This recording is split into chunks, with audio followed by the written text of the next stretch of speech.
and then we get into our conversation for this hour. Ndio barabara itoke Mandera, ikuje Ramo, ikuje Gari, ikuje Elwak, ikuje Kobo, ikuje pale Kotulo, ikuje Tarbaj, ipitie hapa Wajia, iende Samatar, itaremuke Modogashe, ifike Isiolo, iende Nairobi, watu wa Northern Kenya wakae kama Wakenya wengine. Last week or the week before, I was in Northern Kenya, and I did announce a major road artery that will be constructed from Isiolo through Wajir all the way to Mandera. And many people... That's the president of Kenya, and he had a couple of things to say about the announcements that he did make last week. And yesterday he was not too happy about the reactions that came as a result of that. We're getting into a Dear Mr. President conversation this morning. Dennis Aseto is here. Dennis, good morning. Good morning. How are you? Very well. Karibu sana. Asante sana. Good to be here. Thank you so much for coming and getting into this conversation this hour. Dear Mr. President, we did hear what you said last week, actually a couple of weeks ago when you were in Northeastern, and another promise made of a road that is going to be constructed that essentially would connect communities to opportunities. And we know what happened after that. It didn't take a minute for Kenyans to react to the suggestion that he made about this new infrastructure. And many would say the reasons why Kenyans have complained or made fun of it is because it is not the first time such a promise has been made. And the other times when such promises were made or such declarations were made, sadly, some of those things have not come to pass. Even in the president's former position as deputy president, we were told in 6 months' time, Stadia would be completed. I don't know if the stadium in Mandera has been completed. We were told that it would be completed, I don't know, raised from one level to the next. Has that happened? There is a stadium in Wote, which till today, the signage for its construction is covered in trash. What are we talking about here? So that's the reaction, or rather, those are the things that fueled the reaction that came from Kenyans. That you continue to make a long list of things that you want to tell them that you'll be able to do. So, dear Mr. President, Kenyans were not mocking you. Dear Mr. President, Kenyans were taking an experience from which they were part of, and they said, as a result, how are we to believe? So this is the conversation that we're having this hour, dear Mr. President. And when you came out yesterday to talk about the fact that you were upset about Kenyans making jest of your pledge to make this road, that's understandable because you are a human being. Okay. But at the end of the day, I think the bigger conversation here is that for Kenyans to come out and essentially make jest of this, that they have heard things like this too many times for them to just let it go. You know, whenever pronouncements are made that seems to shift from what we consider the norm, they tend to raise some dust. They tend to raise eyebrows. They tend to raise concerns. The nature of political activity and the pursuit of political relevance, which normally translates into acceptance, has to do with talking about the future. And this talking often takes the shape of promises. Now, that communication, once it is uttered by a head of state, is considered by many in Kenya to be the beginning and the end of it. And that is actually a lie. It is not the beginning and end. It is the beginning. There's a continuum that normally follows. And that is why every government have all these bodies that fill what we call ministries, government agencies. That's why they are there. They are supposed to breathe life into some of these things which are uttered by a head of state. If the head of state says, for instance, in the same place that he went to northeastern Kenya, that we are going to remove some of the hurdles that we've had in registering people, it is not his job to explain the details of how that will be done. Why? Because there are people who are employed to do specifically that. And they have access to the media. They have access to the citizenry. They have a duty to ensure that life is breathed into it so that the utterances make sense. Because if utterances are left on their own, Yes. all you've done is allowed everyone and their cousin and their auntie and their ancestors to draw whatever meaning they want from it. And guess what will happen? There'll be confusion and there'll be all manner of things. Everybody will have something to say. Why? Because direction has not been given as to what was meant. Remember, what was said, what was meant. We don't know what was meant. We know what was heard, what was said, what was spoken of.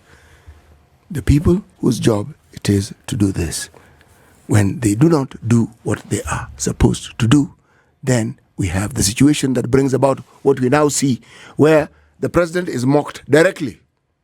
Why? Because it is a conversation that we're dealing with directly. The intermediary activities that are supposed to take place have not taken place. And as well, City, even as we talk about the president feeling pissed off because of what Kenyans are saying, I mean, at the end of the day, it is a question of, even if we go back to when the president was member of parliament, Talbot North, what did he do? Kenyans are building up on the same. You are the deputy president, the previous government. You were there. You gave promise 6 months. Elgeyo Marakwet will have a stadium. Today, zero. We talk about roads that were to be constructed. When President Uhuru Kenyatta was constructing the expressway, the president said, tutakula barabara. But today we see the road is there. As we talk about the road from Kotulo and whatever, it is not a question of telling us you will do it. Do it. You don't need to come tell us that you will construct it, because at the end of the day, people will speak on your behalf. But let's also remember the fact that the constitution that we have says the power to the people. Right. We, the people, give this constitution the power that be. The people have put you in office. I mean, any president in this world, any leader would want the people to speak to them directly. Kenyans are just telling you, Mr. President, you have spoken, but you've spoken before. We've not seen anything done. All we're telling you, please walk the talk. Just stop talking. Kenyans don't believe the president. No, I don't. I'm sorry. Kenyans don't believe the president when he comes out and says that we are going to do certain things. They don't believe the president. Why? Is it that they don't believe him, or they're just disgruntled? Is it that they're hungry? I'm going to take another, let me look at it differently. An angry nation is a hungry nation. Look, 80% of Kenyans cannot afford a healthy diet. As we were speaking, that was a whole crowd you're seeing. But if you looked at that particular crowd, we looked at 35 million Kenyans who cannot have decent meals or just eat. They are facing food insecurity. I'm looking at it in this angle. You call people out there to listen to you, make another promise, but they were not even able to eat. Mr. President, I want you to be genuine, realistic, and not just firm, but look at your electorates. Kenyans are hungry. Mr. President, so far, children are going to school and parents are hoping at least we can send them there to eat something. But back home, we are covering our faces and don't know how to explain to our children that I went to work, but my payslip cannot put food on the table. Or really, I don't have anything to bring home to you. Mr. President, the economy seems good before your eyes. Perhaps you say the inflation is doing okay. But the question of how does it translate to my pocket might be taking a little longer. And when you are giving promises of infrastructure and things that Kenyans are waiting to see, there are other things you promised. In 100 days, we're seeing some goodies going down fine, Mr. President. But generally speaking, are you taking more from them than you are giving them? Maybe look at the underlying issues. If Kenyans are disgruntled and call you out on certain things you haven't done with a certain level of anger, you need to check, Mr. President, that your nation is not just angry, they are hungry so much that they can see the little things that you expect them not to see, like a promise that has not been fulfilled. Check. I think that there are quite deep issues here, and that we didn't see one or two people comment about the declarations that were made about this one road. And for me, the declaration of this one road is representative of very many things that you would not get an opportunity to put out or air. So when you see, and this is the thing, and I keep saying, Mr. President, Kenyans want you to do better. Kenyans actually want you to succeed. Kenyans want you to be in a position whereby when you look at the myriad of issues on the table, that you are ticking the boxes, not just in word, but in deed. Kenyans want you to build the road from Elwak to Lari to, I can't even remember all these places, to Kotulo and Mogadishu. Kenyans want you to do it. The people who live along that corridor, who have to take food from market, from farm to market, they want that road. They'll benefit. The people who have to transport children to whatever schools exist, they want that road. The people who have to drive from Elwak to Isiolo, they want the road to be done.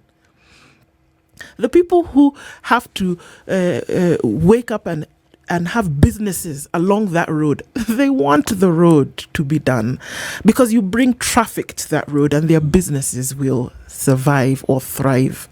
And this is the thing, Kenyans are not making fun of you because they don't have anything to do, Mr. President. Kenyans want you to succeed. So when you come out and you make these promises, we've been on campaign mode since August 9th, 2022.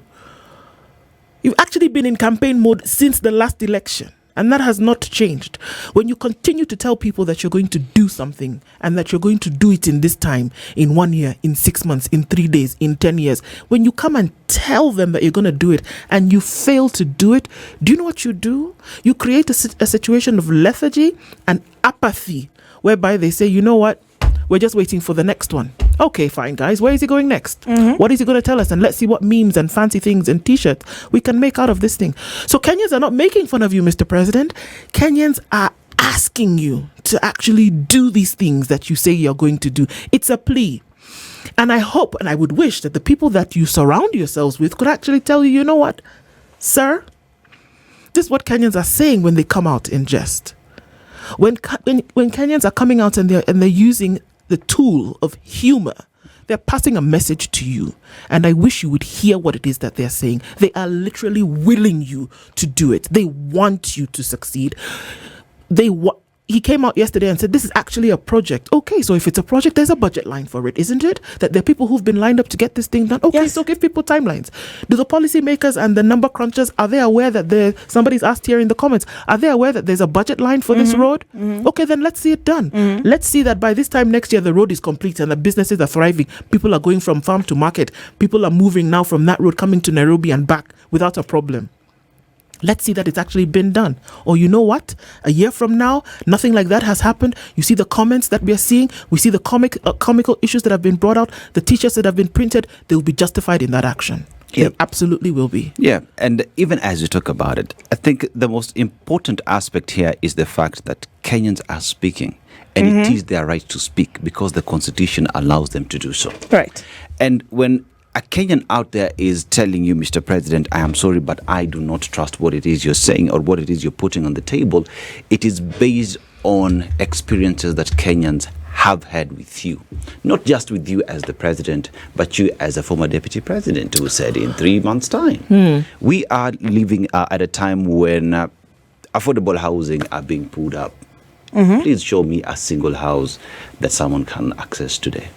We live in a time when SHA and SHIF is there. Still, access to healthcare is a problem. Last week, there is a meeting that was held by Deputy President Kithure Kindiki, and there was a riot call to the heads of department at the ministry to make sure that this SHA thing works. Yes. When Kenyans speak, they are telling you, Mr. President, we gave you the mandate. We respect your office, but sir, when things do not work as we expect, I'm sorry, but we have to talk. We have to speak.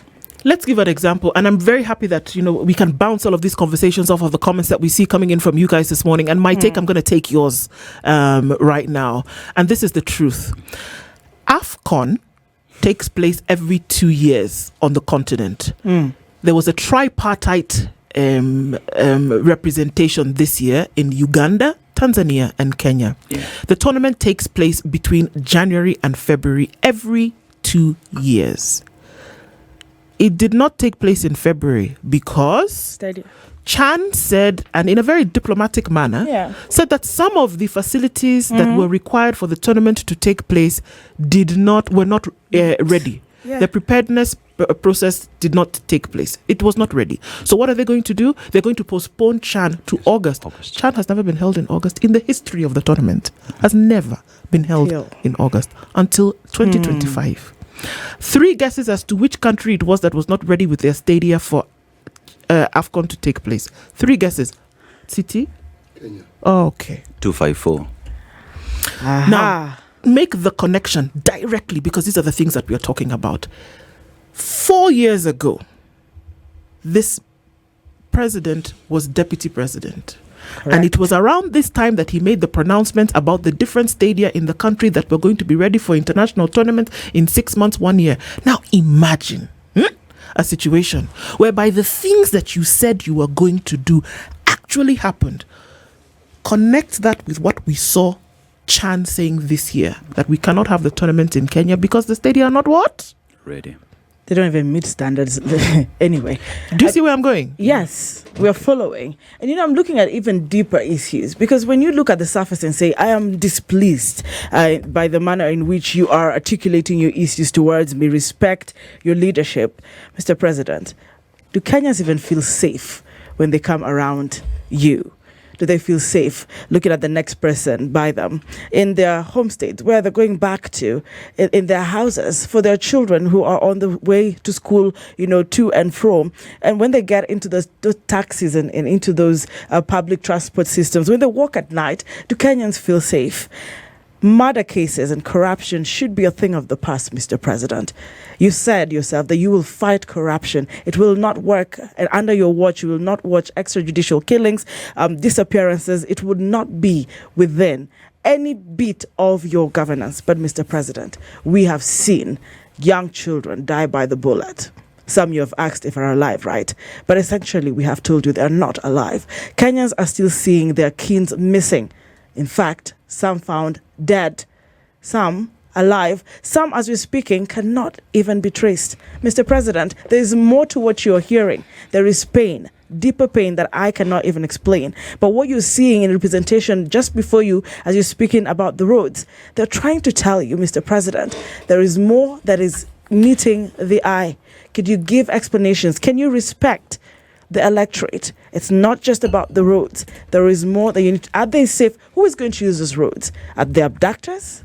Those who would abduct our chiefs? Mr. President, could you make Kenya safe? Safe enough that when you go out to speak to Kenyans, they are sure that you have their best interests at heart. Beyond what you see, there's deeper in those Kenyans' hearts. As you talk about that, we will reduce government spending. We will tighten our belts. That is the president. After that debacle, when Kenyans went up in arms saying, President, you cannot hire a plane, 200 million shillings to take you to the United States. You can use KQ, pay $1,000 and take you there. His friend. Oh, his friend. Oh, yes, his friend. Yes. Money. But then again, we still see the very same president who had uttered the same words take 100+ MPs to the African Union To sing. Can I help you? Tawala, Kenya, EU, Tawala. kipenzi chetu. City. Hatutaya. Can I have a moment with that song? Kenyans. No? Okay. Kenyans have seen the president say, we will tighten our belts. As a government, we will work on expenditure of the Republic. When the very same Kenyans turn around and see you spend their money the way you are at AU taking 100+ MPs, Kenyans will definitely speak. Dennis, the MPs did tell us they spent their own money. They said they spent their own money. They paid their airfare. They pay for their accommodation and everything else. They said that they spent their own money. Yeah, the same way the president told us it's the friends that gave him the plane. Yes. Dear Mr. President, we ordinary citizens don't really understand how government works. And the only way we understand how government works is when we see what government does. We hear what you say, and in our minds, the vast majority of us, you are the government. When you speak, the government is speaking. Right. Now, we know you have many people to assist you in your job, but if all they do is do what you are doing, giving us a roadmap, because that's what I call it, the things you say, a roadmap, then they're taking over your job. Because their job is to bring into reality the things that you say.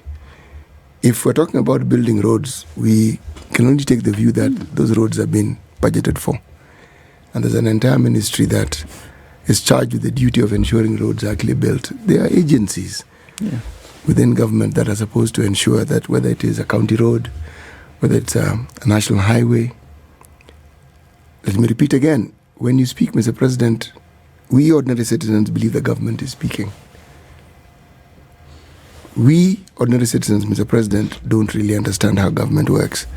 We know they are ministers, but when we hear you speak and what you say touches on a particular ministry, and those who are charged with the duty and are even called ministers say nothing about it, we assume that what you've said is the beginning and the end of everything that has to be said. But you never talk about the implementation beyond saying this is what the blueprint is and this is what we hope to achieve. It's aspirational. The nuts and bolts of it, Mr. President, we never get to hear. And this is what the ministries and the people in it are supposed to do. I said earlier on, to breathe life into it, to explain, to state, so that when you say it, Mr. President, it is understood that it will be done almost immediately. And anything that has to do with the development is never done immediately, because it has to be planned for, it has to be budgeted for. Right. There's mobilization, there are all sorts of things. Mr. President, it isn't too much to ask, I hope, that those whom you charge with these duties, we have principal secretaries, we have ministers, we have deputies, we have directors. Can they take the time, and you have a slew, a whole crew of people who are supposed to help with communication? Can they take the time to make sense so that we, the citizenry, can make sense of the things that are said and give us a time frame so that when we hear something, we have clarity as to when we can expect it to actually get done? Absolutely. And please go ahead. No, go. I mean, I beg you, Mr. President, to hear what it is that Kenyans are saying, that they are speaking. I think is a good thing, because if we want to look around the world, I think we have too many examples of when people got tired of just speaking, where people got tired of just making memes, where people got tired of make it into a comical affair, where people got tired of printing T-shirts, where people got tired of doing that, and then got into situations where internal conflict took over and then made presidents realize and hear them by force. Mr. President, I think it is good that Kenyans are speaking in the way in which they are. They don't ask you for much. Kenyans want the roads to work. Kenyans want their children to go to school. Kenyans want to be able to go to hospital, as you've promised, and be able to get the care that they need without paying more than they already are. Kenyans don't want to do back-breaking work and then get no results. Kenyans are hard-working, resilient people who are ready to take what it is that you're saying to the bank. However, they're going to need to see some physical implementation of the things that you say. You cannot be on campaign mode for 3 years. You can't do that and keep Kenyans at ransom in terms of things that are supposed to be happening. Kenyans also want to hear about the things that you're doing. And why is it that the things that are happening in government we never hear about? Kenyans also want you to communicate with them about the things that you're actually doing and not the things that you say you will do in the future. I think of it as I'm thinking about it as a baby. So I yesterday, and I just an example, and I went to see this baby 3 days old whose mother died in childbirth over the weekend. And there's this baby. He has no idea about the circumstances around his birth. He has no idea, right? But he's living through the moment. He's going to open his mouth. He's going to put something in his mouth because he wants to eat, right? He wants to sleep. He's going to cry. And I heard the certain cries. I mean, I've seen this before, but it was in my mind very clear when I looked at this 3-day-old baby yesterday. He cried a certain way, and I could tell, okay, well, something is off here. So they had to change his diaper. That cry ended. And then later he cried a certain way, and he turned his face to the side and he opened his mouth. He was hungry. They put something in his mouth. He ate. He fell asleep. Then he woke up a little bit after that, and he cried another way, and he just wanted to be held. And he was held in a certain way, and that cry stopped. But I looked at the caregiver at that point when this child, because this is not his mother, right? She was put in care over him as a result of the circumstances around this baby. All right. But at the time of the cry, she was a bit irritated. And until she was told, listen to the cry of this child and you will hear what he is telling you. So you will hear the noise. But what is the message in the noise? So Kenyans want to make a meme. What are they telling you? Kenyans want to laugh. Kenyans want to be comical. What are they telling you? So, Mr. President, can you look beneath, above all of the directions, the noise, and the message that Kenyans are telling you today? Do they need healthcare and have it done properly? Do they want their children to go to school and do so in a manner which the Constitution guarantees? What cry are Kenyans crying? Can you hear the sound of that cry and do something about it? As the person who has been put in a position of custodianship over them, regardless of the circumstances. Can you hear the cry? Check what that cry is telling you and do something about it. Don't get irritated. Don't get irritated because you are the one who is in a position of authority. You're the one who is in a position of care and custodianship. Don't get irritated. Listen to the cry. And I'll give you a personal story 7 years ago. And this is a story of my eldest brother, Bernard Otieno Aseto. So he got sick, went to hospital, was misdiagnosed. 6 years of treating a disease that was wrong. By the time we're getting back to it, it was far gone, He got a baby. 2 weeks and he passed on. He saw the baby for 2 weeks. And here's a situation where the healthcare system is not working, Mr. President. This is an individual who passed on because the healthcare system that the government, Kenyans fund, that Bernard Aseto is funding, did not come through for him at the time he needed it most. We're talking about a baby who is 2 weeks old, City. I remember the first time I saw baby OJ, and I had a skin-to-skin situation with him. And I broke down because that is something that the father ought to have done.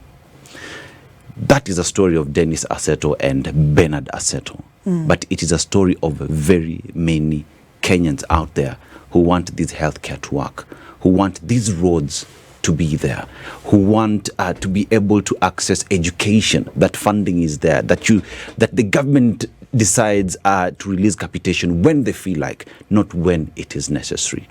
It is a story of every Kenyan. And when these Kenyans speak, Mr. President, it behoves upon you to listen.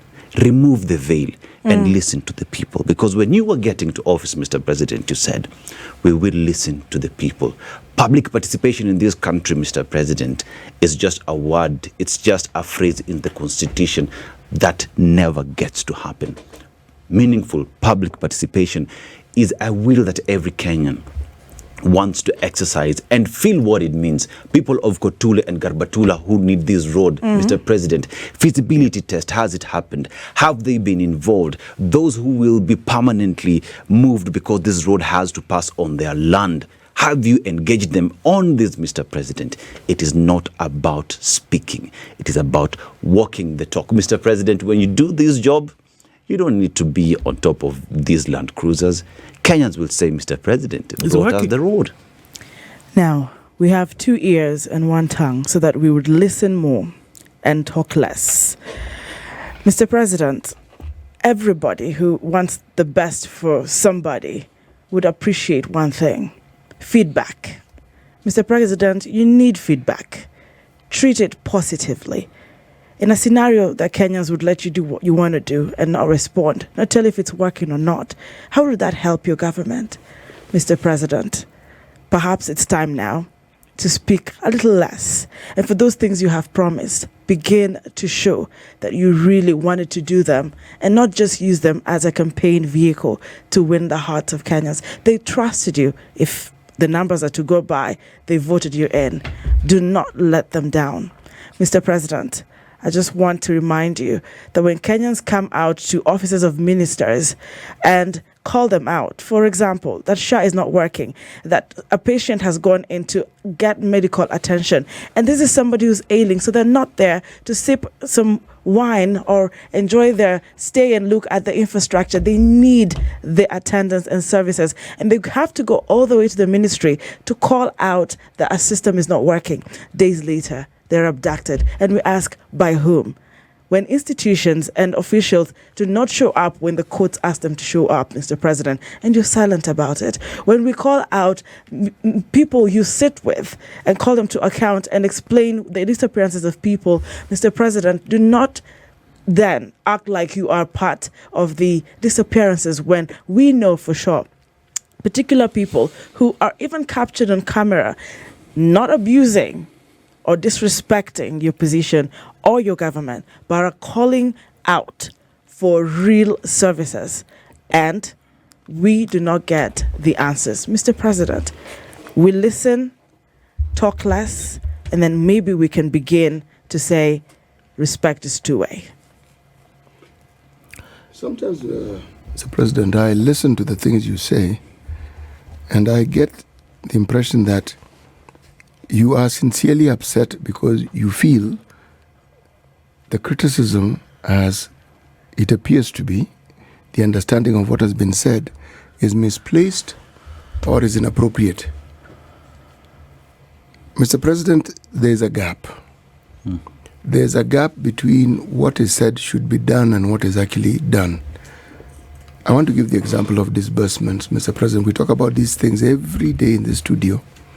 Mr. President, I want to talk about education, because that is at the nerve center of any nation.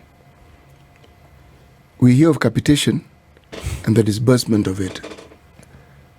And there's always a discord between what the CS in Treasury says, the CS in charge of education, and what the heads of schools have to say about the same disbursement.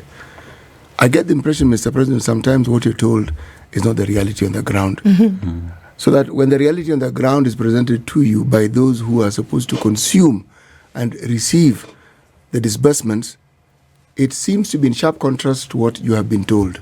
So you react wondering, why is it that these people have been sent or given money and they're still complaining? Mr. President, that discordance is because the money hasn't been sent or it hasn't arrived. So what you're hearing is what represents the truth of it. My concern here is, what else are you told has happened which hasn't? What are you told about the monies that are supposed to get to a certain destination and never do? And when that money gets to that destination, it doesn't get to the destination as was budgeted for or as was envisioned. Where does the other money that was supposed to get there go to? And this is something that happens over and over again. Who tells you, who gives you the information regarding the activities the government is supposed to deliver in terms of services to the citizens? Because, Mr. President, this discordance is what I believe is often at the heart of the discussions we, your citizens, have with you. And is at the heart of where the displeasure comes in, because we seem to be saying something that is in complete contrast to what you have heard or what you have been informed. Dear Mr. President, the citizens of this country have no reason to lie to you. Agreed. The citizens of this country have no reason to be unhappy with you, except when they feel that the services that are due to them for the taxes they pay are not delivered. Then they come to you. They may not come to you in the manner that you find pleasing, but it is you they are coming to. Why do you hear them never mentioning the names of your ministers? Why do you hear them never mentioning the names of your deputy? Why do you never hear them mentioning the names of your PS? It is you they keep talking to. It is you they keep talking about. It is you they address. You're a fortunate president, Mr. President. You are very fortunate. That people are still talking. You are a fortunate president that people are talking to you, that your people want to take the time to talk to you. Is it too much to ask that you take the time to also listen, no matter how sharp, no matter how painful what is said seems to be? balance it against what you've heard, and make sure that what you know is the truth, Mr. President, and then address the needs and the issues that your citizens keep presenting to you. Do you think that it is that the president is unaware of some of these things, and so that's why he comes out and makes the promises that he does? Think on that for a minute, and let's hear some of these comments that are coming in. Folks, we're listening into, and as you're clicking into the conversations that we're having this morning, Eric Awar goes straight for the guns and says, well, my personal opinion is we can do without a president and have a prime minister instead, and a parliamentary system. Well, okay. Today we're reading the Riot Act to Mr. President. Well, I think it needs to happen sometimes. Isabel says, well, he doesn't care. He's there purely for selfish gain. I think we're going to read this as well. Odongo says, I know somebody who underwent surgery at KNH last week, and the bill was fully covered by SHIF. Okay. Chris Mora says, it's like playing a good guitar music to a goat. He knows what's happening in Kenya, and he knows it's going nowhere under his leadership. He just doesn't care. He's in business. Oh my goodness. So I mean, here we are, and we're just saying, having this conversation this morning, I think, do you think the president is unaware of some of these things? I refuse to think the president is unaware, because fortunately, we have the most learned president we've ever had in this country, who's aware of what is happening.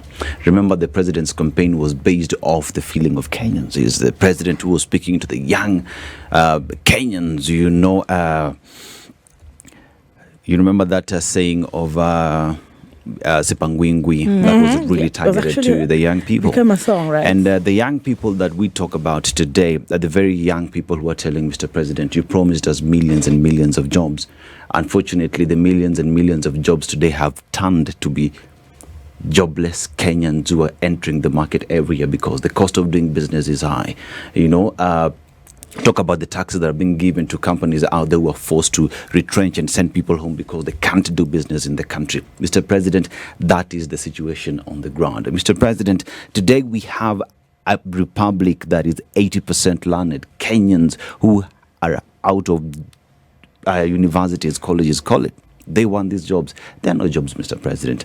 You made the promise. When they are out there to tell you, Mr. President, you gave promises that you are not fulfilling, Mr. President, they are speaking to you. Listen to what they are saying. We're not saying there is a solution on jobs out there, but give us a way out. Tell us the policies you put in place, Okay. And I want to agree with Aseto. Mr. President, I also refuse to believe or agree that you whatsoever are not aware of what's happening on the ground. Mr. President, you are one of the presidents who has been criticized by some of your friends, old friends or allies, then, that you actually are so aware of what's happening on the ground, more than your team should be, so much that sometimes they fear that you could be micromanaging your team. Mr. President, you said, to your own cabinet ministers that you know so much in some of those ministries, more than the ministers, that even then caused you to warn them that they ought to be in touch with the ground. Mr. President, aren't you the one who's been doing town hall meetings to hear from Kenyans and engage them? But haven't we been talking to you? Are you really taking the notes just to keep them in your library? Or are you planning to take action? Because, Mr. President, in the next town hall meeting, Kenyans will be demanding that you show them what it is they have been asking you to do. Mr. President, you're a young president. You go for exercises for a reason. That every morning you go to the office very early to those retreat meetings. You are praised for keeping time. Mr. President, could it translate to real action? That when you go to those global meetings and get your stand innovation, there's a reason to actually give you that applause back at home as well. Think about it, Mr. President. Kenyans are still giving you this chance, a number of years, that you will win the elections if you ought to, legitimately, that they actually voted you based on, yes, we saw him work and we need him in that chair another 5 years. But if not so, Mr. President, Kenyans are smart, they are woke, and they speak when it is necessary. Do not forget the Gen Zs, Mr. President. You joined the X platform to listen, not a mockery. If the young people gave you the audience and you gave them the same, Mr. President, it is my call and my trust that you will truly and genuinely begin to not just be Mr. President, quote unquote, but Mr. President? I want us to look critically at that. Again, I'm going back to the resilience of Kenyans, that, in spite of the situation, Kenyans are still, putting one foot in front of another. The Kenyans are still waking up every morning and still doing what they need to do to get ahead. That in spite of the things that we see happening politically, whether we see them happening regionally, whether you see that an economy that has hit people so hard, that Kenyans are still going at it every day. And this is why I am saying that it is a direct endorsement of that feeling that the president must actually do better. And that they're still speaking, that they choose to use jest as a way to deal with these matters is something that you should actually embrace, and wholeheartedly so. That honestly, don't take it personally, Mr. President. Don't take it to heart. That we can understand that, yes, you are a human being. Everybody is, and it would bruise you. It would bruise you. However, listen to the thing behind what Kenyans are saying. Wouldn't it be a wonderful thing that they would be able to say, yes, actually, this is what we said, and it was actually done? Wouldn't it be a wonderful thing that you could look back on the last 5 years and said, you know what, Kenyans really put me to task to make sure that certain things that I said with my mouth, with your own mouth, said that I was going to do, that we actually got done? You see, Ndu, it is, I went through the 844 system, 7 subjects, agriculture, arts and craft and whatnot.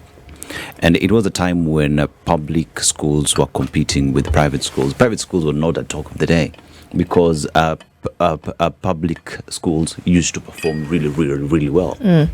That has changed today. No one trusts that public schools would be able to deliver. And that is the situation on ground, because any government that is in place should ensure that its citizens are able to access the best there is, the best of qualities that there is, And we live at a time when, if you want to get married, you're told to remove the veil to confirm, that entire thing that goes around. Yeah. Mr. President, remove the veil. Look at the darling in front of you, who is that Kenyan who's speaking to you. Listen to what they're saying and deliver. Because, Mr. President, Kenyans like you. And the fact that they're speaking because they want you to do better. If you refuse to do that, it's a different story. It is said that when people are fed up with you, they tell you nothing. Yeah. True. Silence. They feel there's absolutely nothing to talk about, and so they're mute. Yeah. Mr. President, there are those who argue that you carry the burden of the entire cabinet. Mr. President, you don't earn their salary for them, they earn it themselves. Is it too much to ask to let them carry their own burdens? Let them rise or fall with the ministries and the decisions that are made within their ministries and the implementation of it. Let Kenyans see the people you appointed do the job they were appointed for. Let us see them for what they are. Let us see them unprotected. Let us see them unshielded. Let us understand them for who they actually are. Is that asking for too much, Mr. President? And I think as well, City, today, if you ask any Kenyan today, are you richer today as compared to when the president was taking office? Or are you poorer today? Because the pay slips, the taxes and everything have gone into that. Ask a Kenyan. Don't rely on all these stats that you're being given. Just talk to a Kenyan out there and they will tell you, Mr. President, the situation on ground. Because kwa ground, mambo ni different. Tofauti. And Mr. President, you know what? I want to travel. I want to travel to Tanzania. I want to travel to Uganda. I want to travel to DRC. Mr. President, maybe one time I might just want to be the AUC chair as well. Please do not do anything that will sabotage my dreams as a young Kenyan. Mr. President, please explain to me, if you get to hear this, what is the way forward with Sudan, Mr. President? Have you made consultations? We are seeing you according to experts, and I believe and I trust that you speak to experts and that you take advice, Mr. President. I choose to trust that you will listen to experts when you're doing budgets and when you're doing this, quote unquote, now what analysts are calling diplomatic blunders. Mr. President, like I said, Africa is my continent too.